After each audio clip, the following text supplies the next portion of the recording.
করতে চেয়েছিল আমাদের পূর্বপুরুষেরা আমাদের স্বাধীন, কিন্তু স্বাধীন ভারতে থেকেও আমরা পরাধীন।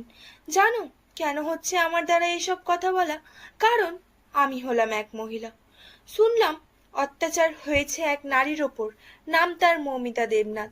কষ্ট লাগে আমার শুনে, এই অত্যাচারের মধ্যেও ছিল একজন নারীর হাত। শুনে উঠে গিয়েছে আমার গায়ের লোম। 18টি ছেলের জন্যে বন্ধ হয়েছে তার দম। হয়েছিল তার ওপর অনেক অত্যাচার, যার হয়নি এখনো কোনো বিচার। পাওয়া যায়নি এখনো দোষীদের খোঁজ। এই সাহসেই নারী জাতির নির্যাতনে ধর্ষণ হচ্ছে রোজ রোজ।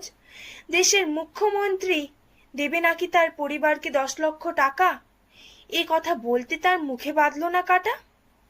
তদন্ত করছে সিবিআই পুলিশ। বর্তমানে মেয়েদের মুখে রয়েছে উই ওয়ান্ট জাস্টিস। জয় হিন্দ, জয় ভারত।